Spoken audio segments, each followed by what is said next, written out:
Johar, and thank you, Mahanadi Dhaara, for inviting me to this climate change conclave. And I'm obliged for that. And I'm really sorry I couldn't join you there. But uh, anyway, I'm speaking. And again, we are celebrating the World Earth Day. And this is for 56 years that we have been celebrating this day as the World Earth Day.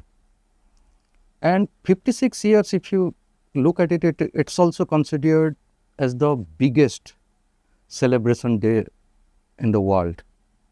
More than 1 billion people celebrate various activities, various meetings, and many things. And it does indicate and reiterate that the earth needs a celebration and also a care. This 56 years, I think the planet has changed. I'll come back to that, but you can say that we are now celebrating or taking note of a planet which is completely different planet that we say experienced 56 years ago. And this year's theme is Our Power, Our Planet.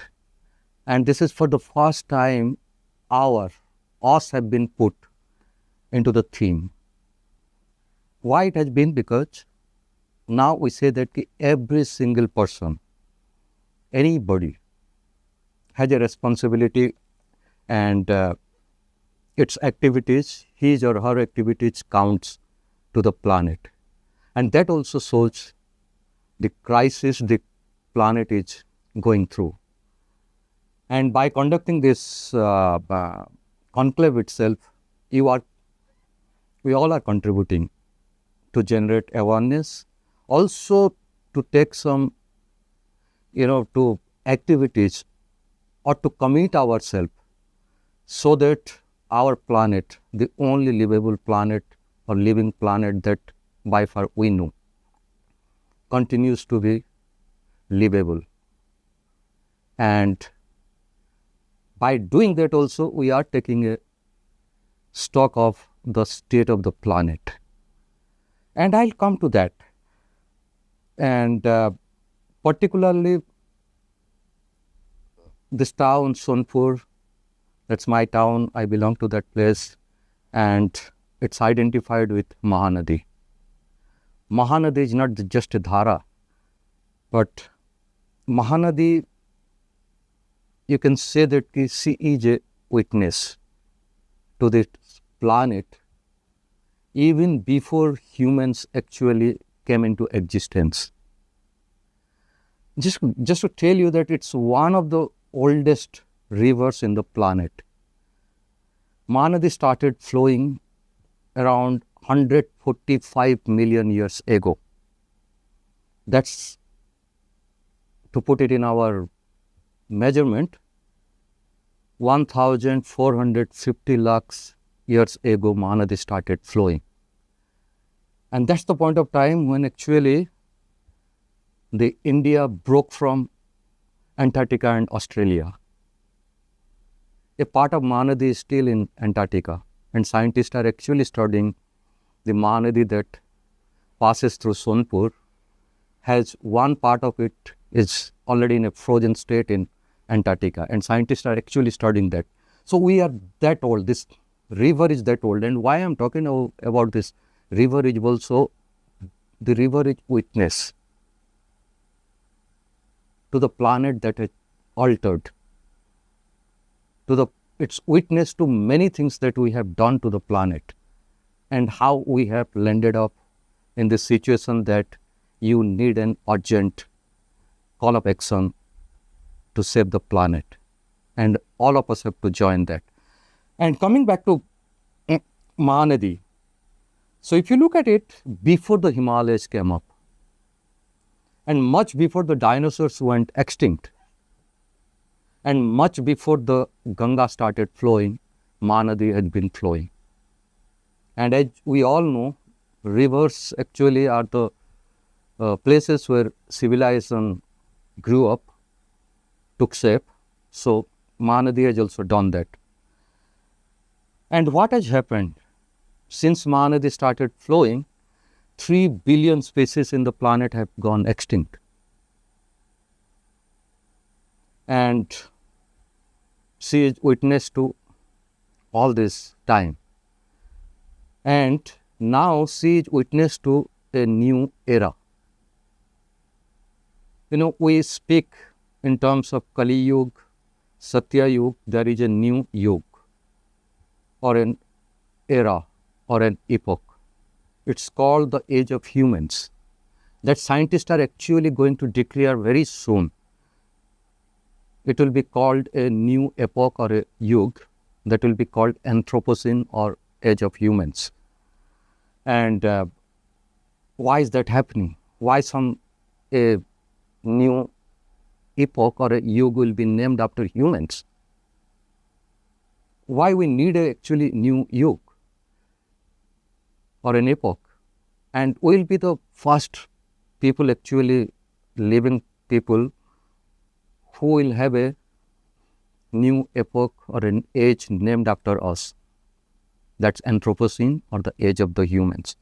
So let me get back to the state of the planet. Where do we stand now and why all these things are happening?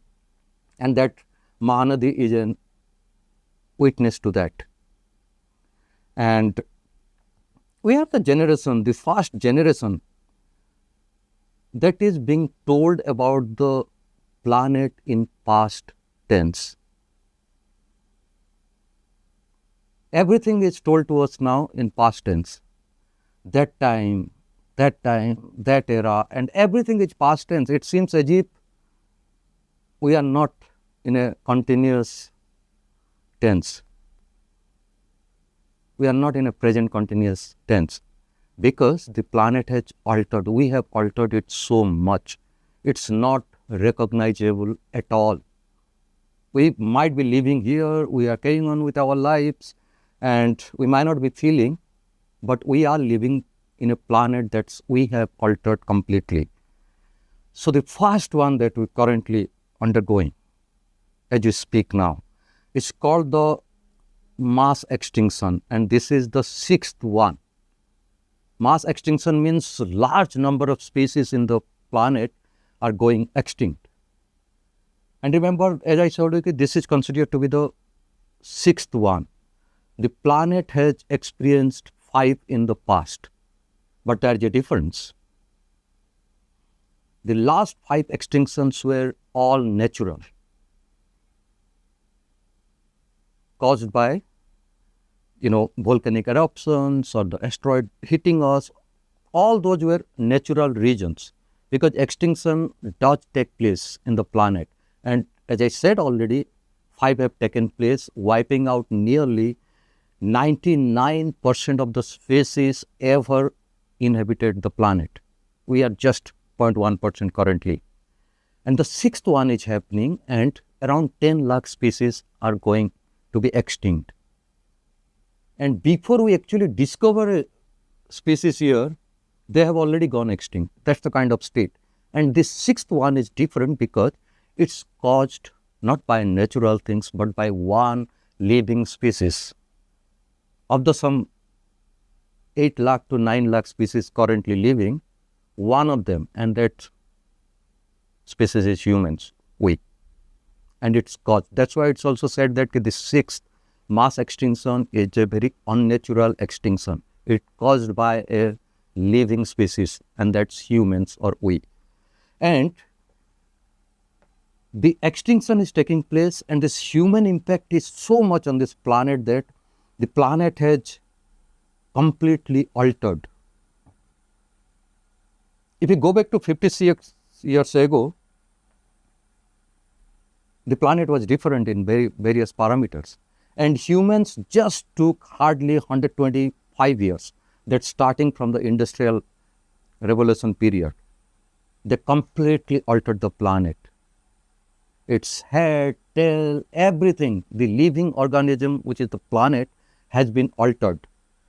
And we have not seen a normal planet ever.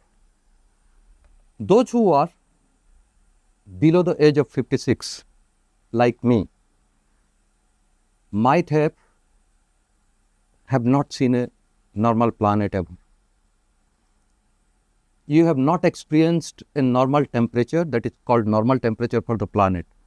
You have not experienced the normal seasons.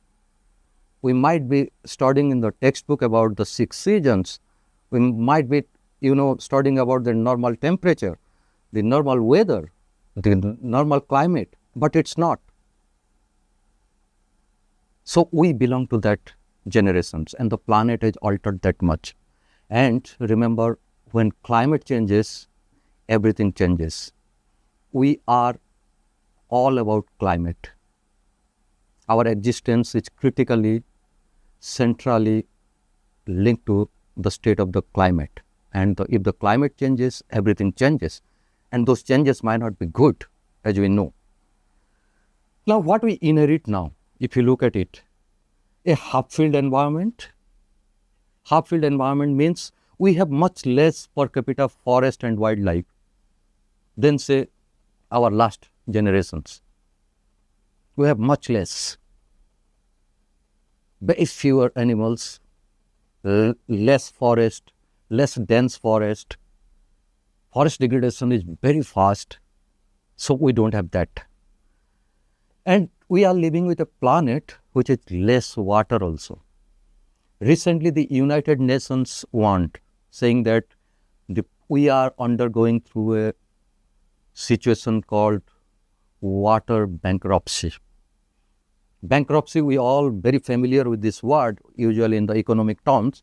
Water bankruptcy also means the same thing. It means there will be no water as we enjoyed. So the per capita water has come down, water sources are drying up, and we might not get back those sources actually. It's in such a situation, critical situations. So every second of us is a water bankrupt person now. Every second of us. That's the situation. And we all feel it now. As we speak, I think Sonpur must have been in news as hitting one of the hottest places in the country. It has already crossed 40 plus. And I remember we have been reporting Sonpur very frequently now as hitting the highest temperature in the country. And I hope that the situation is same. The planet is hot now. And every third of us face 20 days of heat stress currently. And if you bring it to Odisha, it's 30 days if you go by the 10 years average heat stress. And remember, heat stress is defined. The stress caused by heat, by a higher temperature, or the heating that we get it. And if you come to our town, Sonpur, that will go to 50 days.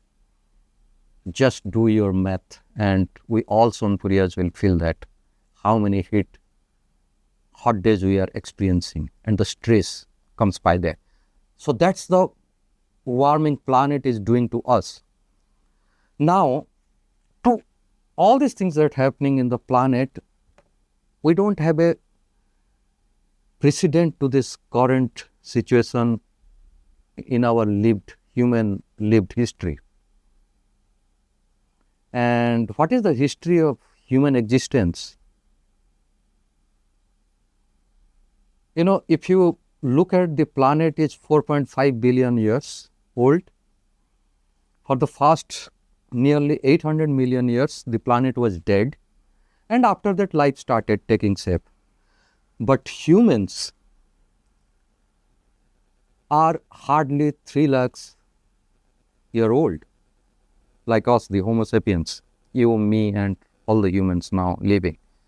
If you put this 4.5 billion years into 1 day clock, that's 24 hours, then humans, we are here for just 9 seconds. And just remember, we have changed that planet, altered that planet, and created this emergency, which is actually an existential threat for us. So that's what we have done it. So the planet itself is different. There is no human precedent. We never had experience with this kind of situation, the climatic conditions. Next, you look at it. What caused all these things? We all know that the greenhouse gases emitted by human activities actually warm the climate. That's at the core of this problem, this climate change. And how much we are actually emitting? If you look at it, the levels are highest ever. And highest ever, when I say that this kind of emission we did not experience in the last 3 million or 30 lakhs years. When at the point of the history, we had more carbon dioxide or greenhouse gases naturally. It cooled down, it became very balanced and human prospered, but the human emission is so high that this kind of level of greenhouse gases we didn't experience in 30 lakhs years. And that's the kind of devastations we are causing.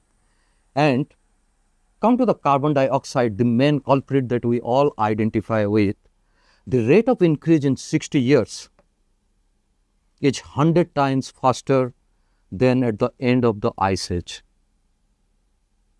And that's 17,000 years ago. Remember, the end of the Ice Age actually created this perfect climate for humans to prosper. Whether you are in Sonpur or any part of Odisha, that Ice Age was there. We are covered with ice, like Talcher and even the banks of Mahanadi. So this warming started, it became suitable for agriculture, humans started agriculture. As we all know, domestication of agriculture or rice started in Odisha, in the Koraput area, and it was very suitable climate for us to prosper. Humans actually benefited from this natural cycle of climate change, and we ultimately killed that. And that's where we stand now.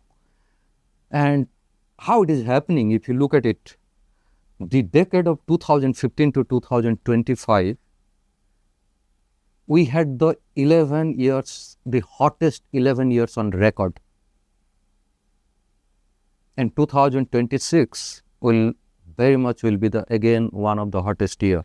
And we saw this, it's one of the hottest winter we just crossed through. And come to the oceans, hardly 300 kilometers away from Sonpur, you are not just having a heat wave in Sonpur now currently. The Bay of Bengal is also going through a marine heat waves. The temperature are high, literally the oceans are on fire. Marine heat waves are actually sweeping across the planet. And what does it mean basically? Warmer the ocean, the sea, you get more cyclones, you get all the species there, they get disrupted the same way it's causing inconvenience to us and threatening our life on the land. And sea level rise, we all know it's increasing. It was actually faster than we expected. So when I say all these things are happening and we are getting an altered planet, how do you know this? What kind of alteration has taken place in this planet? So scientists have this concept called planetary boundary. And there are 9 planetary boundaries have been taken up by scientists, which basically to define or to tell that within these 9 planetary boundaries, if we keep ourselves within these boundaries, the planet will be habitable and sustainable. Basically, safe operating space. We all will be safe. But 7 out of the 9 have been already breached. That scientists declared last year. And all the 7s, just to take few, like ocean acidifications, climate change is definitely, the biosphere integrity means the state of biodiversity, land system change, less forest, more agricultural land, freshwater change. These are all boundaries scientists created, and now they say that the 9 out of the 9, 7 have been breached. It means we are hitting a threshold from where we may not rescue the planet. I'm sorry to say this, but this is how we have reached to a stage that nearly of no return. And what the United Nations called it, we have entered into a uncharted territory. Now, uncharted territory means what? It's definitely not end of the world or the planet, but definitely it's a planet which needs immediate healing to make it suitable again for us to survive. So these boundaries have to be well guarded. I think these boundaries are more important to be guarded than the national boundaries now for survival of the human beings and all of us. So now look at it. I already told you about this water increasingly drying up. Nearly 50% supply points have dried up. Then inequality. That's another thing. It's not ecological, environmental. Inequality is all our humans. Some people are more entitled, some people less entitled. And unfortunately, when the planet is going through this climate change is class and, caste bias also. It impacts poor the most because they depend on the environment the most for survival, like a farmer, the monsoon. So it's going to actually impact more the poor. And diseases are going up. And we saw COVID. COVID is a great example of how changing climate or environmental degradation can cause actually new disease outbreak. And it's happening. Malaria was never found earlier in so vast geography, but it's there everywhere, including in the polar and poles and all these things. And economy, I told you. And land, the most important survival tool for all of us. 50% lands are desertifying across the world and in India. And in India, drought affects now perennially 33% every year. And my Sonpur, if you look at it, is desertifying at faster rate than the national average. And so is we are a rain-fed agriculture. So is Sonpur. And that's where actually, if the monsoon is erratic, then we are in a problem state. And that will also lead to food security problems. And that's how actually things will come to. And this is what the state of planet actually, and when we actually celebrate the Earth Day, and with this theme that our power, our planet, that also indicates that we need to put our own solutions at individual level, at community level, at society level, at country level. And at this Anthropocene or the age of humans, everybody counts at the theme of this Earth Day says. And there are solutions. Like this time the theme is said that our power, our planet, it says that the indigenous knowledge, the indigenous experience, a community's experience with climate, experience with, environment matters much more. And to get back, to adapt it better, I think we need to bring back our indigenous knowledge.